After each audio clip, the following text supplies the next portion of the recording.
You can use the sun and rain tool to foster the right mindset in your participants and alumni, ensuring that your people in the room have the right mindset to generate new ideas. As human beings, our natural disposition is to be judgmental, especially when we hear new ideas.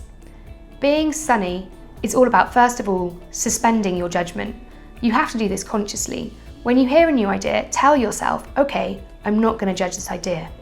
Secondly, you want to understand it. So when you hear a new idea, ask the person questions. Ask them what's going to happen, where's it going to happen, who's going to be involved. Really support them to develop their idea. Finally, the N. This stands for nurture. When you hear a new idea, be positive, support that person, encourage them to develop their idea. It's not helpful during idea generation to be a rainy person. When you hear a new idea, you react immediately and cast some judgment. The A stands for assuming. So you make assumptions, normally that the idea won't work, or that you've heard it before, or that you don't have the resources. Finally, the last part of being a rainy person is insisting. So this is insisting that you're right and really not allowing the person who's had the idea to develop it. Being sunny is all about having a really strong sense of possibility and really being open-minded. A top tip for having a positive mindset and a sense of possibility during ideation is to start every sentence with yes and when you hear a new idea. Yes and tell me more. Yes and how would that work? Yes and where would that happen? Not yes but. Yes but can kill new ideas.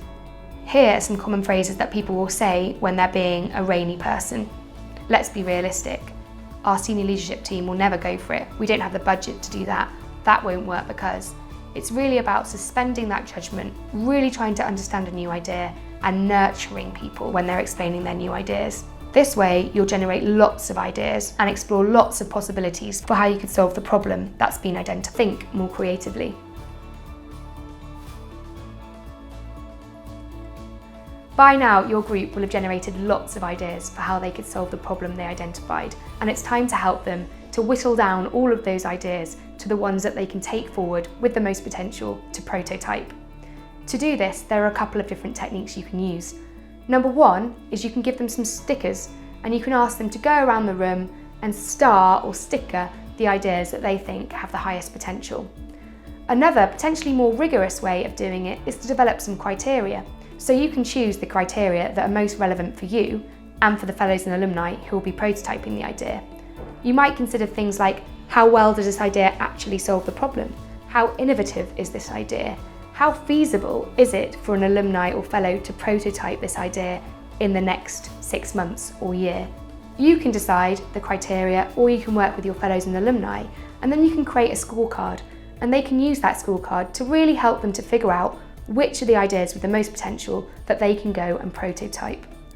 For more tools and resources on idea generation, please check out the social innovation section on the portal.